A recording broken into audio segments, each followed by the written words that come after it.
Pronto, irmãos. Romanos 12, versículos 1 e 2. Também é um texto bastante conhecido, né? Texto do apóstolo Paulo aos Romanos, né? Diz assim o texto sagrado, tá bom? Vou ler aqui e acompanha aí na sua Bíblia. Portanto, irmãos, pelas misericórdias de Deus, peço que ofereçam o seu corpo como sacrifício vivo, santo e agradável a Deus. Este é o culto racional de vocês. E não vivam conforme os padrões deste mundo, mas deixem que Deus os transforme pela renovação da mente, para que possam experimentar qual é a boa, agradável e perfeita vontade de Deus. Que Deus aplique a sua palavra em nossos corações nessa manhã. Esse texto aqui é um texto muito utilizado quando a gente vai falar sobre essa questão de corpo, né? E da sexualidade, porque aqui o apóstolo Paulo ele está orientando a igreja do Senhor a atentar para o modo como a igreja usa o seu corpo para a glória de Deus.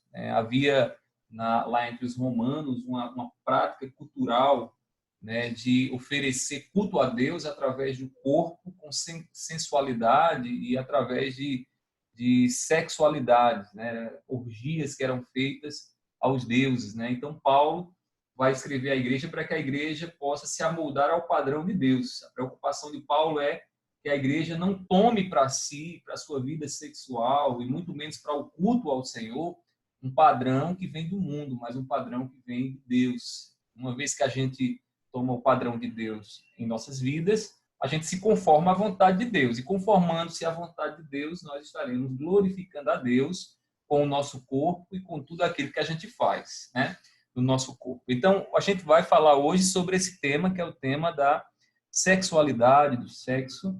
E aí, por muito tempo, né, esse tema ele foi um certo padrão dentro da igreja, né? E a gente vai começar a tratar ele hoje, são 2 lições, então a gente vai ver essas 2 lições. Depois dessa aula de hoje, o que é que nós iremos aprender, né? Nós devemos, primeiramente, aprender o saber que Deus ele criou o sexo, certo? Deus é o criador do sexo, não é o diabo, né? Porque tem muita gente que, é o diabo, o sexo é coisa do diabo. Não, Deus criou o sexo, foi Deus quem nos constituiu, foi Deus quem nos deu a capacidade de procriar, de ter prazer na relação sexual, de ter um parceiro, uma parceira, né? Então, assim, então é Deus quem cria o sexo, né? E uma vez que Deus criou o sexo, ele tem um padrão. Então, a gente vai saber qual é esse padrão que Deus estabeleceu para nós, né? Para a nossa vida sexual. Qual é o padrão que ele estabeleceu? Então, no final, você souber que Deus criou o sexo e qual é esse padrão, certamente o objetivo dessa lição um dos objetivos vai ter sido alcançado. Em segundo lugar, também devemos entender todos os benefícios, né, da vida sexual.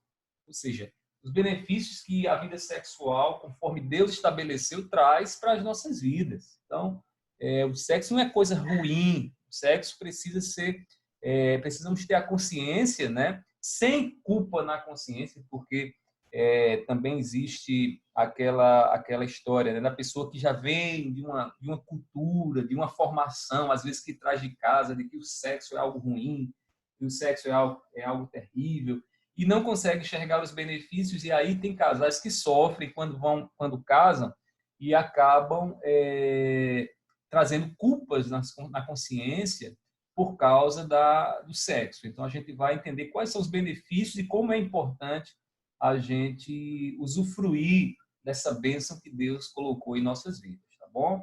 E, em terceiro e último lugar, né, nós iremos compreender que as diferenças, e aqui o autor da revista ele vai tratar a questão das diferenças entre os sexos. Já ouviram falar na guerra dos sexos, né?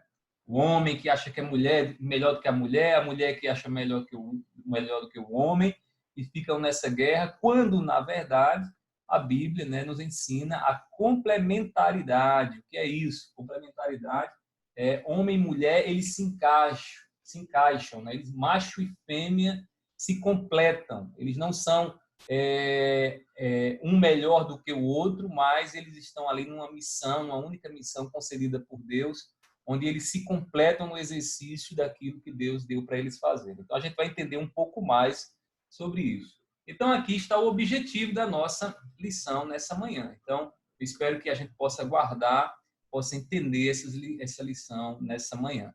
E eu queria começar com vocês fazendo uma perguntinha e ouvindo a opinião de vocês, tá certo? Vocês respondem aí com o microfone. A pergunta é: por que muitos cristãos se envergonham de falar sobre o sexo, tá certo? Eu queria ver a opinião de vocês aí, né? Quem é que gostaria de começar falando? Na opinião de vocês, por que tem muitos crentes que têm vergonha de falar sobre o sexo, que ficam acanhados, né, de falar sobre essa área, como se, sei lá, essa área fosse um terror, fosse algo terrível, né? E aí, na opinião de vocês, na experiência de vocês, ou será que na experiência de vocês ninguém tem vergonha de falar sobre isso? Quem gostaria de começar falando? Quero ouvir a opinião de vocês. Pode ligar o microfone aí e falar. Na minha opinião, porque foram ensinados que isso era uma coisa errada, do diabo. O senhor começou falando uma coisa que era do diabo. E né? Ou seja, o sexo é a que você está falando, né? Sou eu. Pronto. Então, a Axel diz aqui que o problema é que foram ensinados errados, ensinados de forma errada, né? E aí, de forma errada. E aí, a ideia de que o diabo é o pai do sexo, né? O que mais, irmãos? Que vocês perceberam na experiência de vocês? Diga aí. Pastor, aqui é Fabiano. Diga, Fabiano. Eu acho que ainda existe ainda um tabu muito forte ainda, devido a algumas questões de tradição. E muitas pessoas não tinham essa tradição de falar, de passar para os filhos, de ter um diálogo de quanto o sexo é importante. E acho que quando um certo indivíduo ele ia descobrir isso, já ia descobrir já de uma forma, ou talvez na prática, ou depois de uma certa idade. Né? Tem que ter as devidas preocupações e às vezes a questão da cultura mesmo, ele demonstra uma falta de conhecimento. É aquela coisa, né, da turminha da rua que começa a ensinar você, a enveredar você no caminho do sexo, e aí algumas coisas estranhas começam a aparecer, né, ali, mas totalmente diferente, né, daquilo que se os pais tivessem falado de forma correta, né, acho que talvez ele não entraria nessa ondinha da galera. É verdade. O que mais os irmãos percebem? Quem gostaria de falar ainda? Tem mais alguma opinião aí? Por que é tão complicado falar sobre o sexo? Acho que, na minha opinião, né, às vezes, para os cristãos, sexo está muito próximo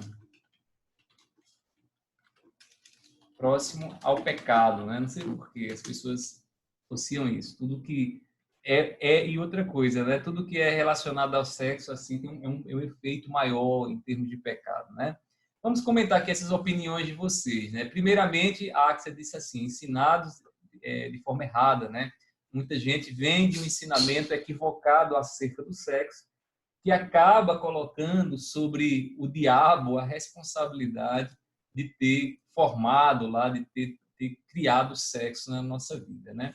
E aí, eu acho que isso aí que a Axa falou está ligado ao que o Fabiano disse ali, que eu coloquei até uma interrogação, a questão da tradição, aquilo que é passado de pai para mãe, né? Normalmente, na sequência, deveria ser os pais ensinarem os homens, né? Na questão da vida sexual, as mulheres ensinar as mulheres naqueles detalhes, né, da vida sexual. Mas, às vezes, não acontece isso. Hoje em dia, as pessoas, quando querem saber sobre sexo, sabe para onde é que elas vão? Para aqui, ó. Para o Google. Né? Hoje em dia, por exemplo, a menina ela já tem a primeira menstruação dela, aí ela não sabe o que é aquilo ali, como ela, não vai para a mãe. Às vezes a mãe está muito ocupada, está no trabalho, e aí o Google, nessa ferramenta de busca da internet, dá uma série de informações em vídeos, em áudios, em textos sobre o que significa, por exemplo, a menstruação. E isso não é diferente para a questão dos meninos, nem para a vida sexual. né? Eu queria saber o que é que isso significa. Vai lá e coloca. E detalhe, se você bota essa palavra sexo no Google, certamente você será levado aí para páginas, né, que não ensinam sexo da forma bíblica, da forma cristã, né, como Jesus, como Deus assim estabeleceu. Então, assim, infelizmente, a tradição, né, dos pais ensinarem os filhos nessas áreas, né, nessa área da vida sexual, infelizmente, tem sido um problema. E aí, outra questão interessante que foi pontuada aqui, né, a falta de diálogo, né? Eu acho que falar sobre sexo tem a ver com essa relação aí de diálogo, né, de conversa dentro de casa. A gente vive numa correria tão grande que, hoje em dia, você quase não tem tempo para ver os seus filhos. Você sai de manhã, chega de noite, cansado, vai logo dormir, não tem tempo para ter aquela conversa, aquele diálogo, de ouvir, de perceber os problemas que estão sendo levantados, né, na vida deles, na vida dos mais jovens, né? Então, assim, a gente precisa repensar um pouco mais sobre a formação dos nossos filhos, principalmente nessa questão da vida sexual. Além disso, como coloquei aqui, o sexo ele está muito relacionado, muita gente relaciona muito próximo ao pecado. Tem aqueles que dizem assim, sexo é pecado, tem aqueles que dizem sexo é quase pecado, né? E tem aqueles que acham que o sexo não é pecado, né? Feito dentro da vontade de Deus. Então, eu diria que um grande grupo de cristãos associam o sexo a quase pecado, né? Falar sobre sexo, falar sobre a conjunção carnal, falar sobre, né, os prazeres, falar sobre as responsabilidades da vida sexual, né? É falar quase de sexo de forma, é falar de pecado quase de forma explícita, né? Então, assim, a gente vai entender um pouco mais sobre isso. E eu espero que algumas dessas opiniões aqui, né, que às vezes a gente traz, né, a gente leva conosco, que a gente recebeu de outras pessoas, né, que sejam corrigidas nessa manhã. Então, vamos lá, né? Dito isso, vamos para o nosso próximo slide. Qual o padrão estabelecido por Deus para o sexo? Ou seja, é uma pergunta, né? Será que Deus se preocupou mesmo com esse negócio de sexo? Será que ele estabeleceu um padrão? Que padrão é esse? A Bíblia fala sobre isso. Antes de prosseguir, deixa eu dizer uma coisa a vocês. A gente está tratando sobre essa questão da vida sexual, mas a Bíblia não é um livro de sexo, né? A Bíblia não ensina o sexo. A Bíblia, ela mostra, né, como Deus, no ato da criação, ele também nos fez para sermos seres sexuais, para sermos seres que se envolvem, têm essa vida sexual, né? Então, a gente vê o padrão estabelecido por Deus a partir daí. Agora, qual é o tema central da Bíblia? O tema central da Bíblia é a redenção do homem, a salvação do homem. E aí o sexo se torna um ponto secundário.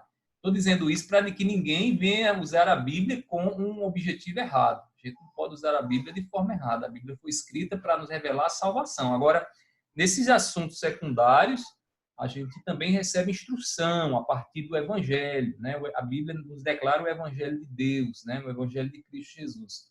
E aí, de forma secundária, aprendemos esses temas que são cruciais para as nossas vidas. Então, vejamos qual o padrão que Deus estabeleceu, né, para o sexo. E aí, eu queria aqui chamar a atenção de vocês, né? Na criação foi estabelecido apenas dois sexos. A primeira coisa que precisamos entender é isso que a Bíblia deixa muito claro. Não há três sexos, né? Hoje existe uma guerra terrível aí com relação a esses movimentos, né, homossexuais que querem afirmar, por fim na força, de que existe um terceiro sexo, porque o homossexual ele não é nem macho e nem é fêmea, ou é uma fêmea que nasceu no corpo de um homem, né, e um macho que nasceu no corpo de uma mulher. E aí, quando a gente olha para as Escrituras, quer ver, abra aí a Bíblia, à medida que for aparecendo esses versículos, os irmãos já vão abrindo para vocês ajudarem aí na leitura, tá bom? Diz assim, Gênesis, capítulo 1, versículo 27. Diz assim: assim Deus criou o ser humano, a sua imagem, a imagem de Deus o criou. Homem e mulher os criou. Então, o que é que nós vemos aqui? Nós vemos homem e mulher, macho e fêmea. Então, Macho e fêmea, eles são dois seres complementares, formados por quem? Pela mão de Deus, formados pela a mão do Criador, que de forma muito sábia, né, faz macho e fêmea para que os dois se completem diante da missão que eles receberam da parte de Deus para realizar aqui nesse mundo. Agora, quando a gente vai e observa, depois que Adão e Eva pecam, depois que Eva come do fruto proibido, oferece a Adão, Adão come, e ambos, né, cometem pecado em desobediência, o que é que acontece? A partir dali, toda a vida do homem ela é afetada pelo pecado. Deixa eu colocar aqui uma observação, né? Toda a vida do homem se corrompeu, né? Por causa do pecado. Então, assim, quando a gente diz que toda a vida do homem se corrompeu por causa do pecado, a gente está afirmando o quê? Que não há uma área da nossa vida que o pecado não tenha afetado. E dentre essas áreas que o pecado afetou, a vida sexual, a área sexual, né? Ela foi afetada também. E aí, vejam como o pecado afetou a vida sexual, né? Paulo fala sobre isso quando escreve aos Romanos, e aí ele diz assim, em Romanos 1, 26, 27. Alguém pode ler quem encontrou. Romanos 1, 26, 27. Por causa disso, os entregou Deus a paixões infames, porque até as mulheres mudaram o modo natural de suas relações íntimas por outro, contrário à natureza. Semelhantemente, os homens também, deixando o contato natural da mulher, se inflamaram mutuamente em sua sexualidade, cometendo torpeza, homens com homens, e recebendo em si mesmo a merecida punição do seu erro. Olha aí o que acontece. O pecado, ele perverte o homem de uma tal maneira que a vida sexual dele é usada ou praticada de forma equivocada. O que Paulo está falando aí é sobre a questão da homossexualidade, o pecado da homossexualidade, ou seja, homens começam a se inflamar, desejar outros homens e mulher desejar outras mulheres. Nós não sabemos bem, quando Paulo diz assim, que eles já receberam a punição ali, né, no seu próprio corpo e tal. Alguns estudiosos acreditam que seja uma enfermidade, talvez, que aquela prática tenha trazido sobre aqueles homens e aquelas mulheres. Mas o fato é que eles se envolveram com o pecado, eles desvirtuaram a sexualidade a partir do momento que se entregaram ao pecado. Quando a gente trata sobre a questão do pecado, a gente precisa entender isso aqui, irmãos. Olha, o pecado ele corrompe, né? Mas Jesus Cristo ele faz o quê? Ele redime, né? Ele redime. A partir do momento que a gente conhece a Jesus e Jesus passa a governar a nossa vida, Deus começa a operar o quê? Uma redenção, uma libertação em nossas vidas. É uma libertação de uma vez por todas? Não. Há algumas pessoas, por exemplo, que sofrem, passam um tempo maior para serem libertas de uma vez por todas, porque é uma luta, né, com relação a determinados pecados. Mas o fato é de que, uma vez que Cristo é Senhor da nossa vida, né, Ele reinando sobre nós, Ele está operando através do Espírito Santo uma redenção da nossa vida, onde o pecado afetava, agora ele deixa de ter domínio, ele deixa de ser Senhor. E aí nós, então, colocamos o quem? Jesus, o Espírito Santo, para reinar sobre a nossa vida sexual. As pessoas com quem eu já conversei sobre essa questão por exemplo, homossexuais, eu já tive a oportunidade de conversar com alguns e chegam, né, para mim, pastor, a luta está grande e tal. Outros já chegam dizendo que não aguentam mais, que vão se entregar à questão da homossexualidade. Uma coisa que eu costumo deixar muito claro é o seguinte, é de que uma vez que Jesus é Senhor de nossa vida, a gente não vai tirar, o pecado não vai ser tirado de uma vez por todas, mas a gente entra numa guerra, né? A gente entra numa guerra contra o quê? Contra os desejos pervertidos, contra a atuação do pecado no coração. Então, por exemplo, um homossexual, alguém que tem o melhor, um homossexual não, né? Alguém que vive com uma guerra interior com a homossexualidade, ela precisa pedir todos os dias força a Deus para o quê? Para que Jesus, o Espírito Santo, reine sobre os seus desejos. Por quê? Porque ou o desejo de Jesus e do Espírito Santo reina sobre o coração de uma pessoa que sofre com a questão da homossexualidade, ou então a homossexualidade vai reinar. Ou seja, os desejos, a ilusão, né, que o pecado produz no coração, de que não, você não é uma mulher, você é um homem no corpo de uma mulher, ou vice-versa, né? Então a gente precisa pedir todos os dias graça a Deus para que, de fato, o Espírito Santo reine sobre o coração, seja ele o Senhor, não só nessa vida, na vida sexual, na área sexual, mas em todas as áreas da nossa vida. Né? Para Deus, ele estabeleceu o padrão para a vida sexual dentro do contexto do casamento. Né?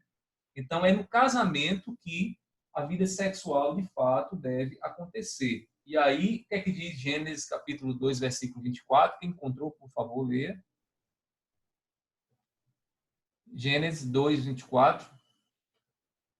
Primeiro livro da Bíblia. É um texto muito utilizado lá, quando a gente vai fazer casamento, né? O que é que diz aí? Gênesis 2, 24.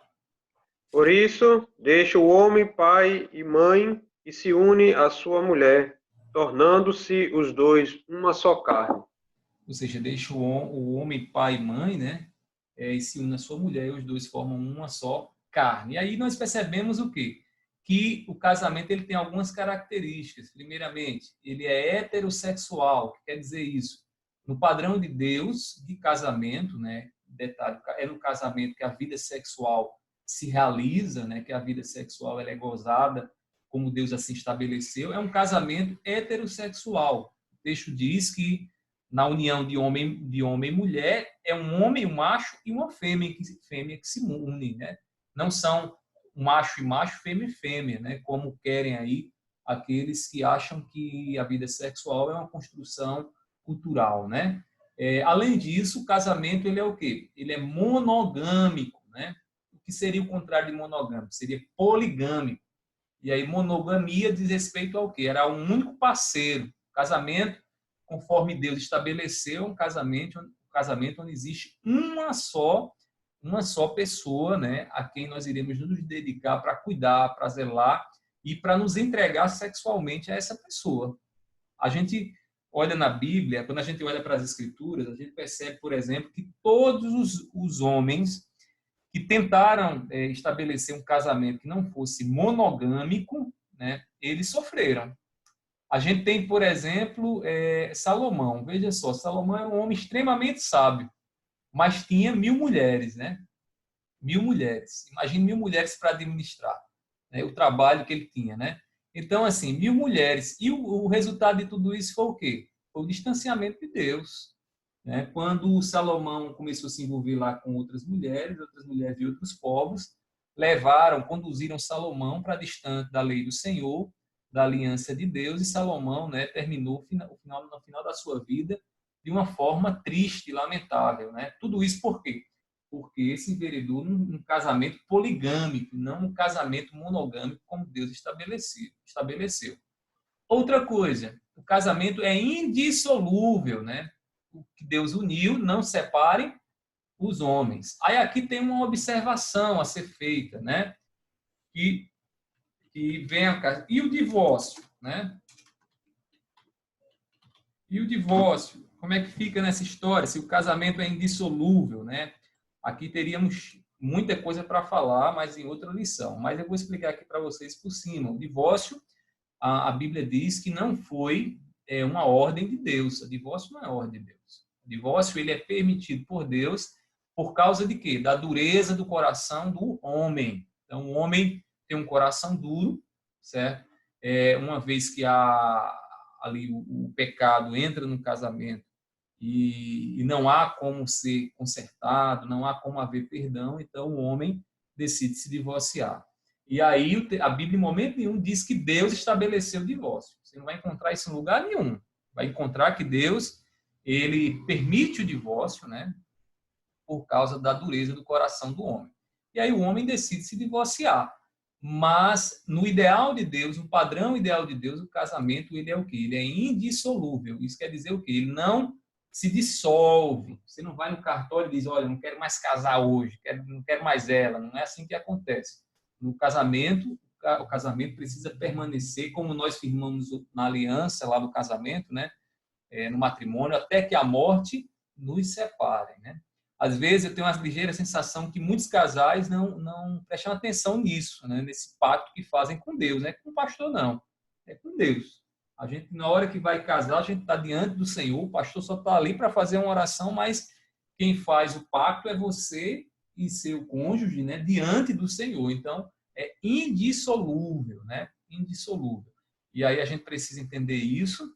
Nas nossas diferenças, nos problemas do casamento, a solução é graça, é perdão, né? E não o divórcio, que é o caminho mais fácil, né? O caminho mais fácil, muitas vezes, é um caminho bem problemático, né? E o divórcio é bem mais fácil do que você sentar, pedir perdão, conversar, investir no casamento, né? Para que o casamento permaneça. Então, que Deus nos oriente, que Deus nos dê a graça para que a gente possa o quê? Né, dentre as várias bênçãos do casamento, poder gozar a vida sexual sem culpa na consciência e sem pecado diante de Deus. Tá bom? Então, esse é o padrão estabelecido por Deus quando nós observamos aí o Gênesis, a origem de todas as coisas. Aí, na página 52 da nossa revistinha, o autor ele diz assim, o pastor Walker, né, que escreveu essa revista, ele diz: a sexualidade humana não está ou melhor, a sexualidade humana está enraizada, né, na criação, não na cultura. A gente vai precisar fazer essa distinção entre cultura e criação. Não se trata de desenvolvimento, evolução, nem construção social. Há um pensamento que na nossa sociedade que paira, né, de que sexo é uma construção cultural, né? Esse é o pensamento lá na universidade, nas aulas de sociologia, você já deve ter ouvido muito isso, né? E os grupos humanos, eles são culturais e eles criam, né, suas próprias instituições, estabelecem como as coisas devem ser. E aí eles acabam levando a vida sexual a uma questão cultural e não uma questão da criação. Nós, como cristãos, todas as vezes que a gente entra num embate com alguém que quer justificar a vida sexual a partir da cultura, o problema está aqui nessas duas áreas, né? Um diz que, crê que a questão da sexualidade é definida a partir da criação, né, como fomos criados, e outros acreditam que é fruto da cultura, é fruto da mente humana, né? Então, a Bíblia nos ensina o quê? Que a sexualidade ela está enraizada na criação. Deus nos criou como seres humanos e seres humanos sexuais. Um homem, ele vai ter uma relação sexual com uma mulher, certo? Porque no ato sexual, o encaixe acontece do homem, do macho com a fêmea, e não do homem com o homem, né? A prática homossexual deixa claro de que aquele lugar lá onde existe, por exemplo, a conjunção carnal, não é o lugar apropriado conforme a sabedoria de Deus, né? Ali é o lugar de sair excrementos e não de entrar alguma coisa. Já na mulher é diferente, né? A vagina da mulher é o lugar onde o pênis que Deus criou, né, penetra, entra. Então é diferente uma coisa da outra. E a gente vê isso na ordem da criação. Deus criou as coisas dessa forma. Então, não se trata de uma construção social, daquilo que a gente quer que seja, né? Isso se estende a toda a sexualidade humana, né? Porque, por exemplo, a questão do sexo, do gênero, né, melhor dizendo, aqueles defensores da cultura dizem que o gênero é definido pela cultura. Você pode ser o que você quer ser, né? Basta você dizer, eu quero ser isso. Você se autoconceituar, se autoafirmar, né? A Bíblia não nos ensina assim. A Bíblia nos mostra a sabedoria na ordem da criação, a maneira como as coisas foram criadas, né? Então, a gente precisa entender essa diferenciação. Eu que trouxe aqui os exemplos, né, que inclusive são citados na revista, a diferenciação entre criação e cultura, né? E aí, qual a diferença que a gente percebe? Veja aqui os exemplos. Criação, tomate. Um tomate, ele é o quê? Ele é é criação.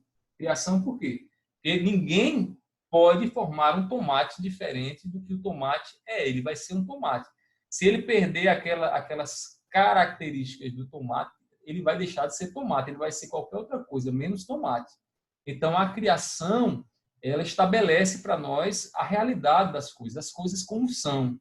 Agora, a pizza. A pizza, você já encontrou um pé de pizza por aí? Né? Até bom, seria até interessante, né? Já imaginou um pé de pizza, você ir lá no quintal, tirava uma pizza para você. Ah, eu estou com vontade de comer uma pizza, vou ver se tem uma pizza madura ali no pé. Né? Não é assim que acontece. A pizza é criação cultural. É o homem quem cria. O homem, sociedade, decidiu preparar esse alimento aí e ele, portanto, é uma questão cultural e não uma questão da criação. Além disso, oxigênio.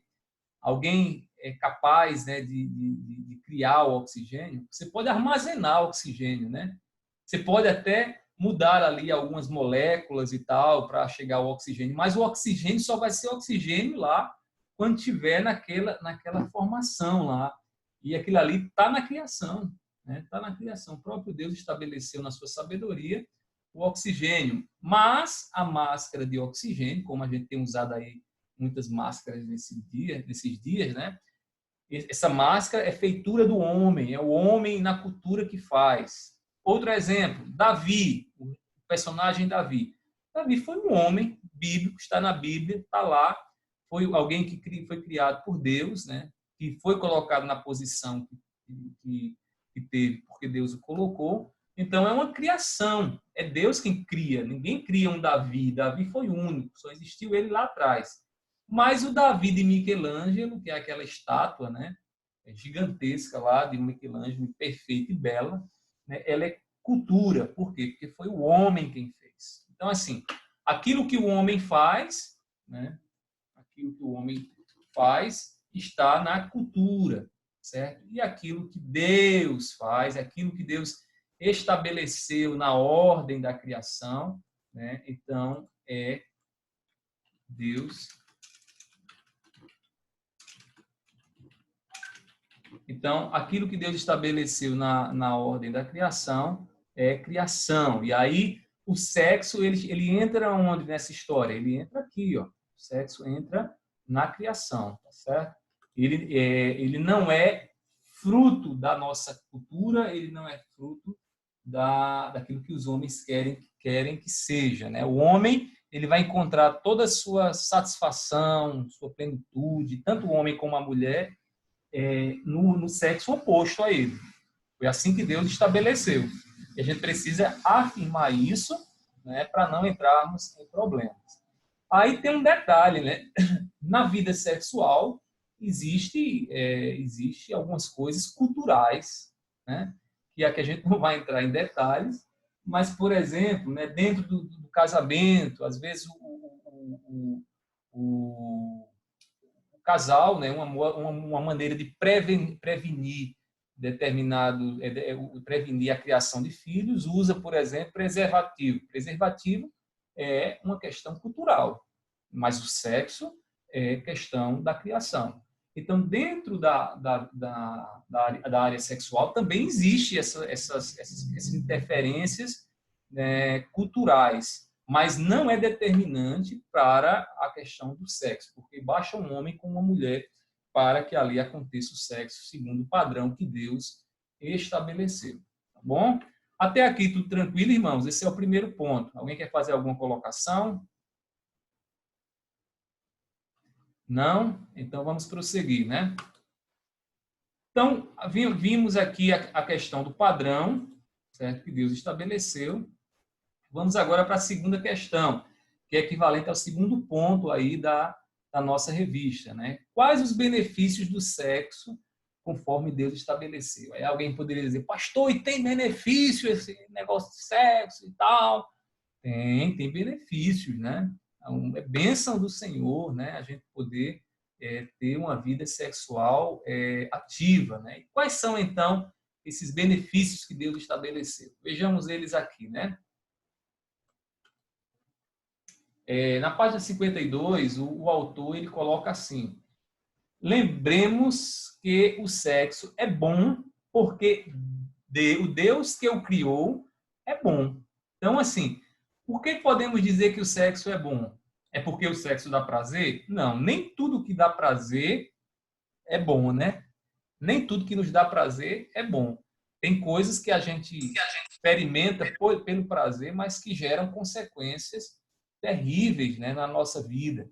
Então, assim, a gente olha para o sexo e diz que o sexo é bom porque o Criador, né, o grande artista e artífice do universo, o nosso Deus, é bom. E tudo o que ele faz, né, é bom. Agora, o pecado, o que é que o pecado faz? O pecado perverte a criação de Deus. Então, quando Deus cria algo bom, o pecado faz o quê? O pecado, ele propõe uma maneira diferente daquela que Deus estabeleceu e, consequentemente, esse desvirtuamento do que Deus estabeleceu gera a morte, gera as consequências do próprio pecado. Como diz Paulo, o salário do pecado é a morte. Então, uma vez que a gente entendeu o padrão que Deus estabeleceu, vivendo o sexo dentro do padrão que Deus estabeleceu, temos o quê? Gozamos os benefícios que há na vida sexual. O primeiro deles, o que é que nós vemos aqui? A questão do companheirismo, né? Companheirismo. Companheirismo vem da palavra companheiro, aquele que está do nosso lado, aquele que anda conosco, aquele que nos faz companhia para que nós não vivamos a solidão, né? Devemos lembrar lá que quando Deus criou o homem, o próprio Deus diz, a palavra de Deus diz que Deus viu que não era bom que o homem estivesse só e fez para ele o quê? Uma ajudadora, uma auxiliadora. Quem é essa auxiliadora? A mulher. A mulher seria a auxiliadora do homem. A partir dali, Deus estabelece o quê? O companheirismo. Então, a vida sexual, né, ela é eu diria que ela é a cereja do bolo desse companheirismo, né? E a gente sabe muito bem que no ato sexual é preciso haver companheirismo, né? Quando uma das partes está ali, né, sem aquele ânimo, sem se entregar de verdade, é algo seco, é algo puramente mecânico, né? A questão do sexo. Então, é preciso que haja uma entrega, uma companhia, uma presença do outro no ato sexual. Então, o primeiro benefício que nós vemos do sexo é o companheirismo. Além disso, a intimidade, né? A intimidade. Vocês devem lembrar que quando Deus criou o homem e mulher, o que é que acontecia? Os dois viviam nus. Os dois viviam nus. Não havia medo, né, entre eles, de maneira que eles viviam a intimidade conforme Deus estabeleceu. Quando alguém se casa e vive a questão da vida sexual, ele está vivendo o quê? Ele está vivendo aquela falta de medo, né? Aquele destemor de agora estar nu na presença do outro, né? Despido na presença do outro, e isso aponta para uma intimidade profunda que Deus nos permite através do sexo, né? É muito estranho que alguém, por exemplo, na vida sexual, tenha medo de mostrar-se ao outro, né? Seja, eu não vou mostrar meu corpo ao outro, né? Não vou me deixar ser percebido pelo outro. Por quê? Porque isso é um sinal de falta de intimidade, né? No momento que a gente firma a aliança do casamento, então a gente está se entregando. Agora não somos mais duas pessoas, somos uma só carne, né? Você vai ao banheiro, você tem vergonha de se olhar no espelho, né? Você totalmente nu, você não tem. Do mesmo jeito, você olha para a sua esposa e olha a sua esposa e você não tem receio nenhum de vê-la despida e nem ela de ver você despido. Que é isso? Intimidade. Intimidade que a vida sexual, né, ela vem aí coroar, né? Ela vem coroar dentro do casamento. Aí a gente vê isso onde? Lá em Gênesis, capítulo 2. Além disso e tudo isso, do companheirismo, da intimidade que a vida sexual nos traz, a vida sexual também, ela foi feita o quê? Para procriação, né? Procriação.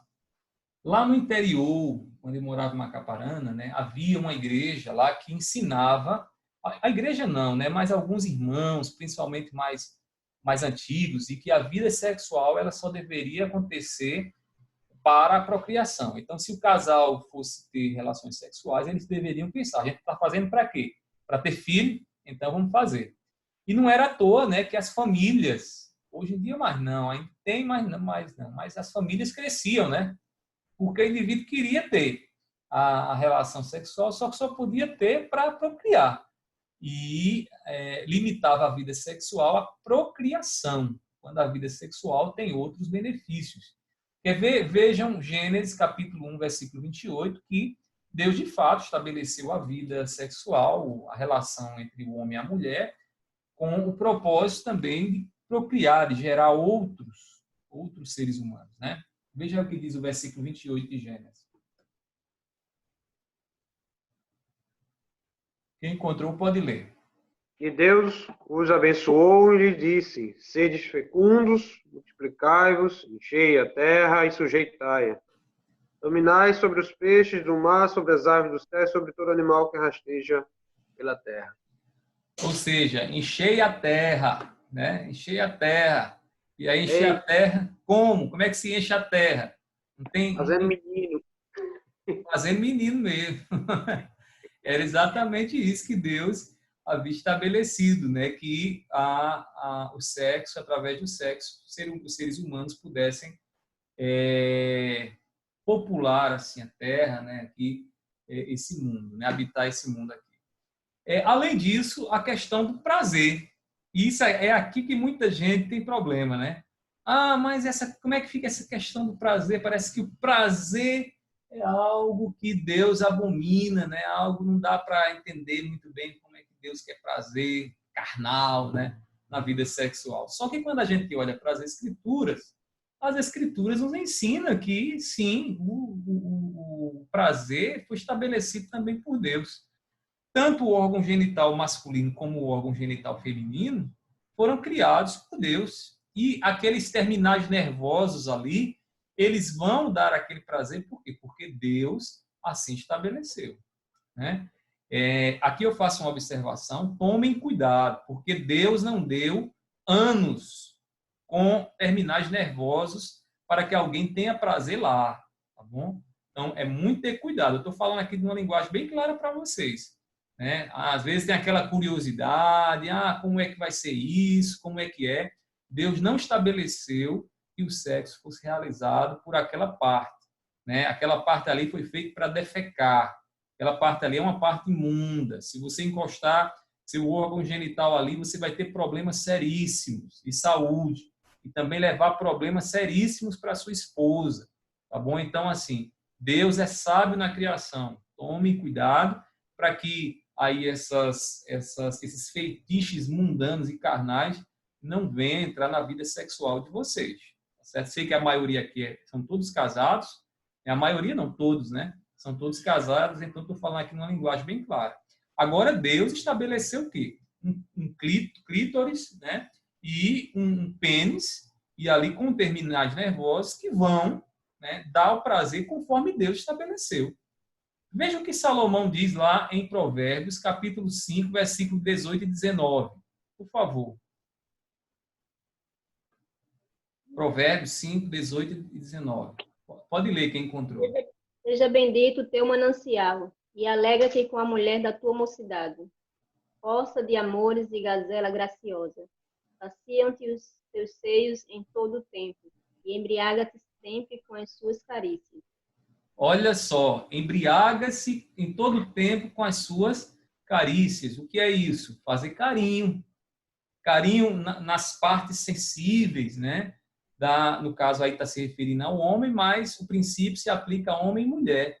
Então, assim, o prazer faz parte da vida sexual. O prazer não é pecado. Agora, cuidado para não estabelecer o prazer no lugar errado. Tá certo? Tem coisas que, né, Deus não criou para aquilo ali. Então, assim, a questão, por exemplo, do sexo anal é um problema, né? Deus não estabeleceu o prazer ali. Outra coisa, e o prazer, conforme alguém já perguntou, pastor, e como é que fica a questão da masturbação? O prazer da masturbação entra aí nessa questão. Uma pessoa que faz o sexo solitário, né, que é uma masturbação, ele está tendo um prazer conforme Deus não estabeleceu. Deus não estabeleceu que alguém fizesse sexo solitário. Sexo é a dois, né? Então, assim, o prazer ele deve acontecer como? Acontecer numa relação de intimidade, companheirismo, né? Ali onde os dois eles têm prazer naquele momento ali, tá certo? Então, assim, cuidado também para não praticar o sexo solitário, porque Deus não criou o sexo para ser o prazer através do órgão genital para ser sentido de forma solitária, tá bom? E aí a Bíblia ainda fala, né, até num termo assim um pouco incomum para a gente, acerca do direito que existe dentro do casamento. Esse texto de 1 Coríntios, capítulo 7, 3 a 5, vai mostrar algo que muitos casais às vezes estão em queixa, né?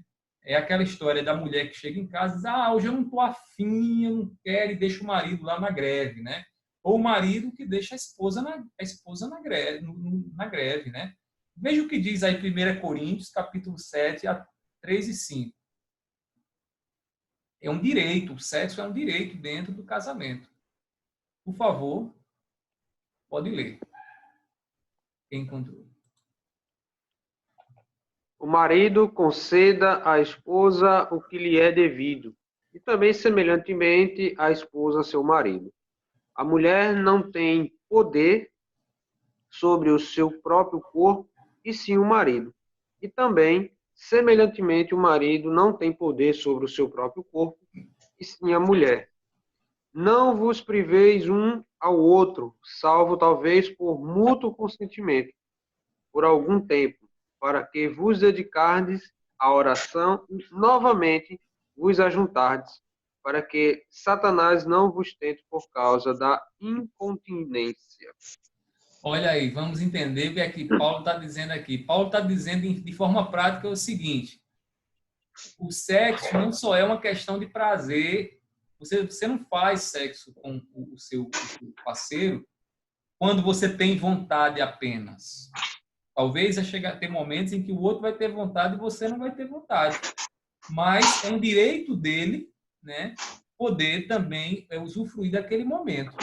Aí, semana passada, uma pessoa perguntou a mim o seguinte: pastor, e como é que fica quando eu não estou com vontade de fazer sexo? Como é que eu vou tratar a questão essa questão com o meu parceiro? E aí eu fui explicar que o sexo não se resume a prazer. O sexo não é algo que acontece apenas quando você tiver vontade de ter um prazer, um orgasmo, não. O sexo é algo que é um direito que você concede ao seu parceiro para que ele, naquele momento ali, usufrua do seu corpo. E se eu não tiver o prazer? Veja por outro lado, veja a intimidade, veja a entrega, o consentimento que você está dando. E mesmo que não haja lá um orgasmo, né, numa relação sexual, mas o consentimento de entregar-se ao outro, né, de saber que você é parte do outro e o outro é parte de você, isso também está envolvido lá no ato sexual.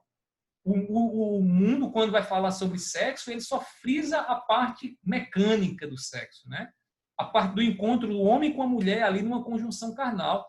Mas Deus, quando nos mostra o sexo, ele mostra bem mais coisas do que isso. Ele mostra a entrega, o companheirismo, a intimidade, né, que a gente dá ao outro, né, a entrega, o ato da entrega ao outro. Então, a gente não pode fazer o sexo só quando tivermos vontade de ter prazer.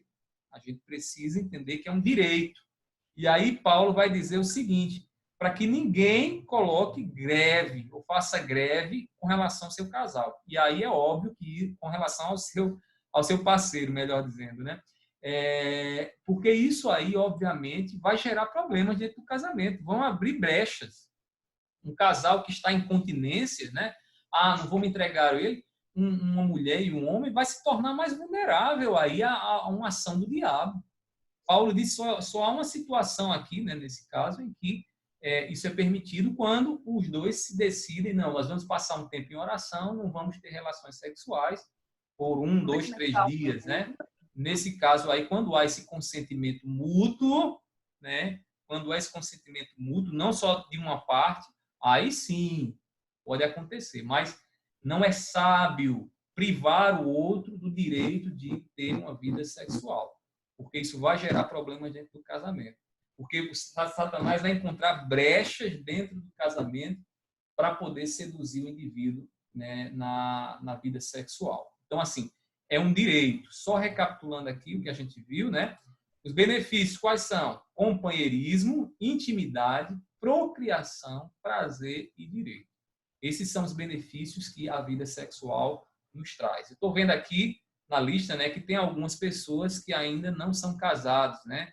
E aí, você que ainda não é casado, né, atente bem aqui para o que a Bíblia fala e queira, né, usufruir do sexo dentro do casamento, né?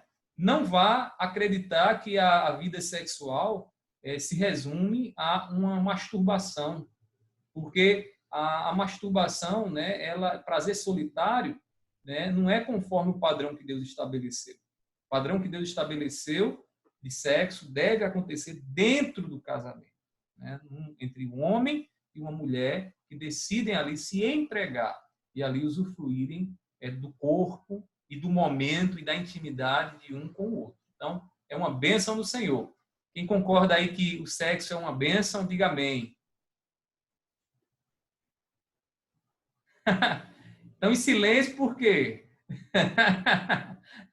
Então, tudo em silêncio. O sexo é bênção do Senhor, rapaz. É bênção, viu?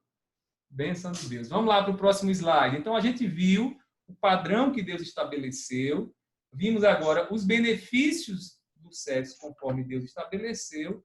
E agora nós iremos ver a seguinte questão. Como o homem e a mulher relacionam as suas diferenças dentro do casamento. Sebastião, meu irmão, coisa boa ter você aqui, rapaz. Paz do Senhor, viu? Minha câmera não está aparecendo porque está com um probleminha aqui, viu? Mas eu estou lhe vendo, tá certo? Seja bem-vindo, Sebastião. Aqui é a lição de número 9 que a gente está estudando, viu? Então, como homem e mulher relacionam as suas diferenças? Homem e mulher é diferente demais, né? Muito diferente. Aí, será que foi um erro de Deus, né?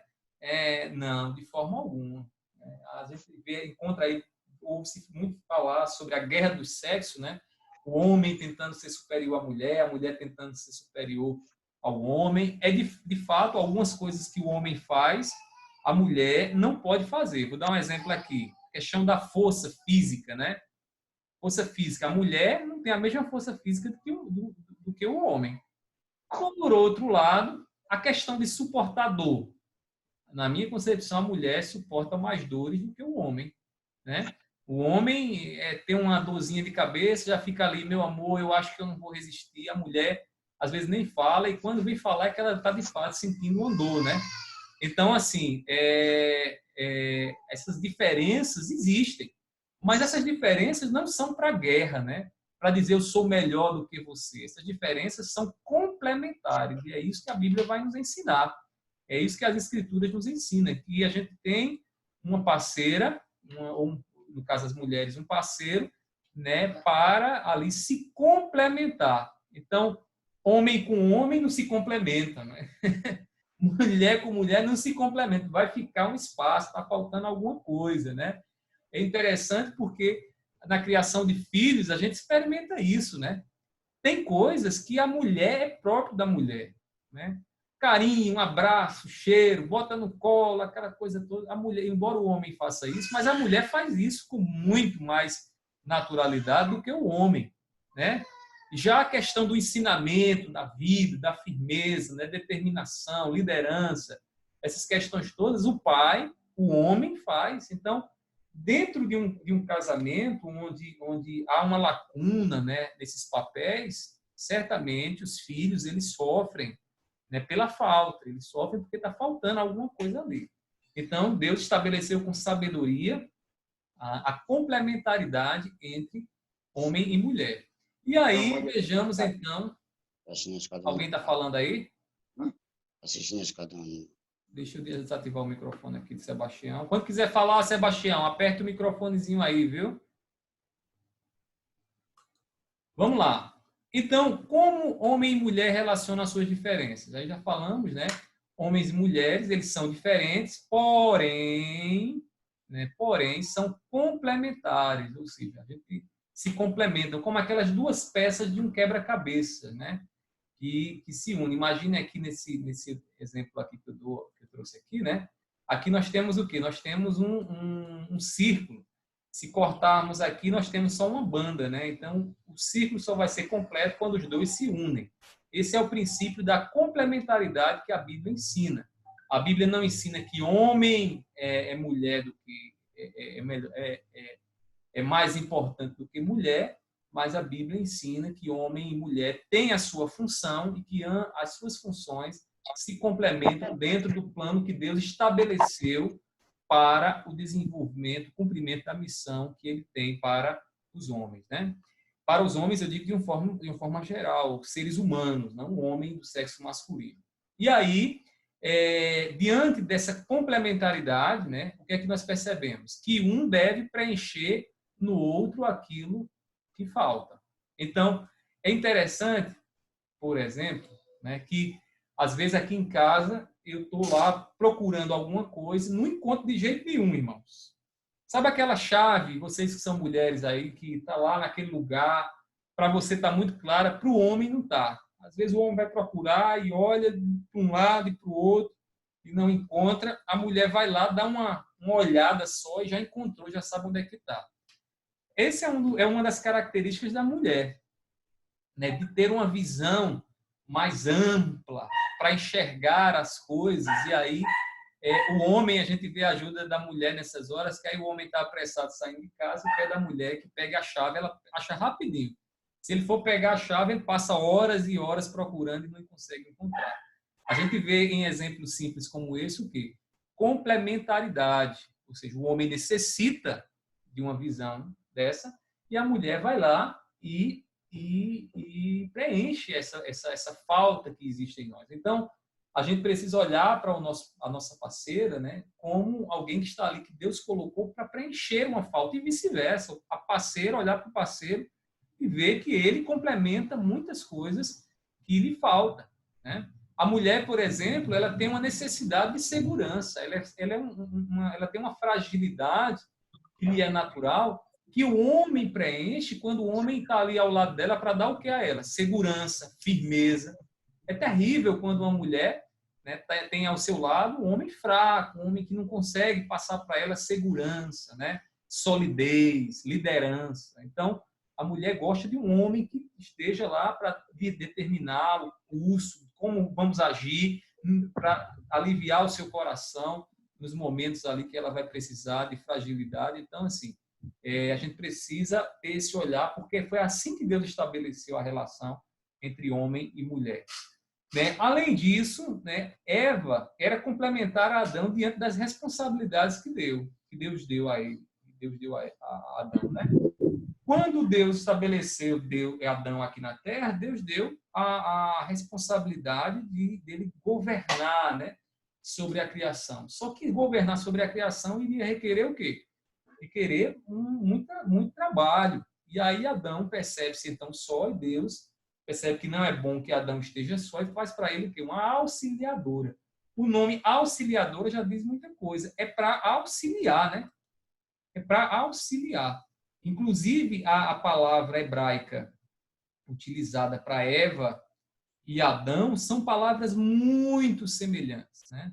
Muito semelhantes, apontando o quê? Apontando que Eva sai de Adão, né? Eva sai de Adão e então é uma criação a partir do homem, né? Para complementar o homem em suas necessidades. Então Deus, desde lá do Jardim do Éden, ele assim estabeleceu. Aí tem um caso, né, especial dos celibatários. Quem são os celibatários? Sabe aquele indivíduo que diz, não quero me casar. Não vou me casar, vou permanecer solteiro, deixa Jesus vir, eu não quero ter uma mulher, a mulher diz, eu não quero ter um homem. Existem os celibatários. E esses celibatários, né, eles carecem de uma graça especial para compensar a falta de um companheiro. Então, assim, o celibato não foi estabelecido por Deus, mas Deus deu o dom a algumas pessoas, não todas as pessoas, mas deu o dom a algumas pessoas para que essas pessoas não tenham um parceiro, que vivam, né, sozinhos durante toda a sua vida. A gente conhece um exemplo bem conhecido de celibatário, né? É aquele escritor John Stott, né? John Stott foi celibatário, não tinha problemas com a sua vida sexual, né? Vivia tranquilamente sem ter uma parceira. Era homossexual? Não. Simplesmente ele não sentia a necessidade de ter uma parceira ao seu lado. Então, isso é um dom de Deus. E quem recebeu esse dom, né, que permaneça nele. Né? Porque um celibatário que casa também é um problema, né? Alguém que recebeu o dom de viver sozinho, de não ter problemas na vida sexual, né, de viver para Deus de forma solitária, ele pode também ser um problema dentro do casamento, porque ele não vai satisfazer seu parceiro. E isso vai ser um problema dentro do casamento, com toda certeza. Então, assim, é uma graça especial que Deus concede àqueles, né, que vão ser celibatários. Eu achava que eu ia ser celibatário. Mas, graças a Deus, Deus me livrou desse comportamento, dessa postura. E eu percebi que não dava certo, não. O negócio de ser celibatário não dava certo, não. Né? Ia ser um problema. Graças a Deus por isso, né, Mirella? Amém. Graças a Deus por isso. Então, irmãos, os celibatários carecem de uma graça especial para compensar a falta de um companheiro. Deixa eu fazer só uma observação aqui. Você disse que vai ser um celibatário, mas vive exercendo, praticando sexo de forma pervertida. Eu digo que pervertida é de uma forma como Deus não estabeleceu. Você não é celibatário coisa nenhuma. Cuide em procurar uma parceira, cuide em procurar um parceiro, firme um casamento e vá viver a sua vida sexual conforme Deus estabeleceu. Ah, eu vou ser celibatário, né? Mas vive escravizado pela masturbação. Meu amigo, vá procurar uma esposa para você, que Deus não estabeleceu as coisas dessa forma. Tá bom? Isso não é celibatário, não. Tá bom? O celibatário, ele vive a vida dele, né? Ele não tem problemas na vida sexual e vive, então, sozinho. Ele só não tem parceiro, uma parceira, né? Só não tem uma pessoa que ali vai lhe fazer companhia, né? Mas imagina um celibatário, irmãos, deve ser uma vida muito complicada também, né? Você imagina a solidão, de não ter uma família, né? Por exemplo, Dia das Mães, né? Não vai ter uma mãe lá ao lado para comemorar com ela, né? Uma parceira para sair, para compartilhar as suas lutas, os seus dilemas, né? Então é muito complicado. Mas assim, é um dom de Deus, é uma graça especial que Deus concede a alguns. Amém? Há algum celibatário aqui? Diga amém. Só estou escutando os grilos. Cri, cri, cri, cri. Acho que não tem nenhum celibatário aqui, não. Amém. Glória a Deus, né? Senão que vamos fazer muitos casamentos ainda, né? Então, para a gente concluir aqui, concluindo a nossa lição nessa manhã, algumas aplicações, né? Diante do que a gente viu. Primeiramente, observe os padrões estabelecidos por Deus ao experimentar o sexo. Meu irmão, sexo é uma bênção. Você não tem por que temer em falar sobre a questão do sexo. Mas lembre-se que quem estabelece o padrão não é a cultura, não é a evolução, não é a sociedade. Quem estabelece o sexo, o padrão de sexo é Deus. Então, se volte para as Escrituras. Veja nas Escrituras o que é que Deus estabeleceu, como é que Deus estabeleceu e busque, né, enquadrar a sua vida sexual dentro daquilo que Deus estabeleceu. Tá certo? Eu estou com dúvidas com relação a determinados aspectos da minha vida sexual. Procure o pastor, procure o irmão mais experimentado, que tem conhecimento bíblico, né, para que ele possa lhe ajudar, tá certo? Mas não fique aí ouvindo Google, não fique ouvindo aí o que os homens sem Deus têm a ensinar acerca do sexo. Até porque se você colocar sexo no Google, você vai ser levado a sites de pornografia. E pornografia é uma perversão da sexualidade, é uma violência à vida sexual, né? Pornografia é terrível para o casamento, terrível em vários sentidos, né? Então, assim, irmãos, a gente precisa aprender com a Bíblia como guiar a nossa vida sexual. Segunda aplicação, né? diante de tudo que nós vimos aqui. Agradeça a Deus, né? Agradeça a Deus por ter uma vida sexual ativa. Detalhe, vida sexual ativa aqui que eu estou falando é uma vida que acontece entre casais, tá bom? Não é vida sexual ativa, eu estou num namoro, já estou me envolvendo sexualmente. O que é que Paulo orienta? É melhor casar do que viver abrasado. Tá pegando fogo aí, não está se aguentando, não se preocupe não, a gente faz o casamento. Inclusive, né, a gente está agora, recentemente, vamos fazer um casamento dia 4 de junho, nossa irmã Amanda, Joel estarão se casando.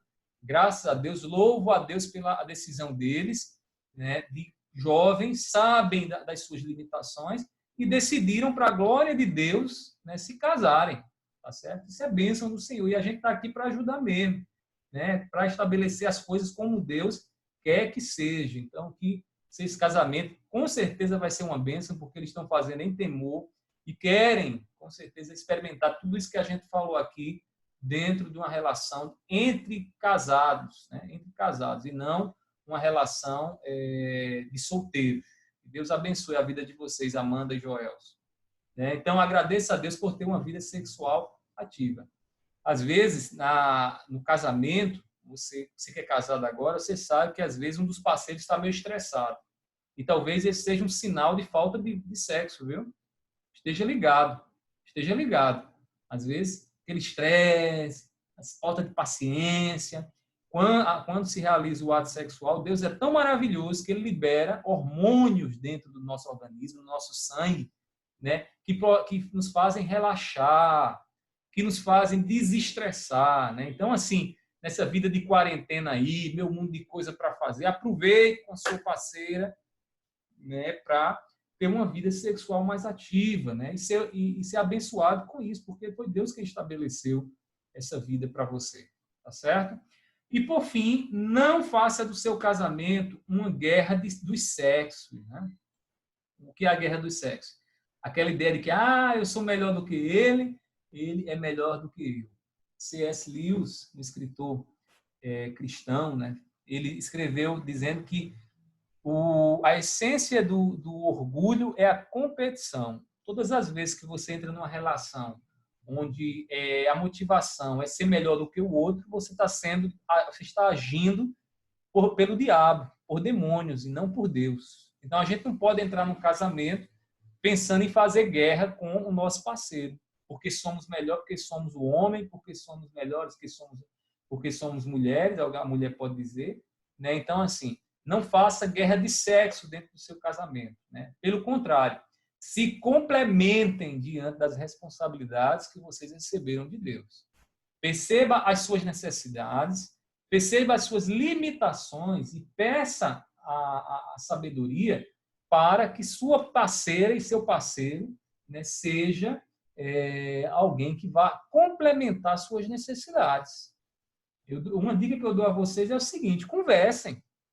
Se mostrem mais ao outro através de uma boa conversa. Diga realmente as suas necessidades, o que você precisa, o que você sente falta, para que dentro do casamento a vida de vocês como homem e mulher sejam complementares e não como guerras, como uma batalha, né, onde você acha que é melhor do que ele e ele acha que é melhor do que você e vice-versa, né? Então, que Deus nos ajude e que a gente possa ter uma vida sexual cada vez mais ativa para a glória do Senhor. Amém, irmãos? Então, a nossa lição hoje, ela fica por aqui, certo? A gente agora vai para as nossas dúvidas, né, e colocações. Então,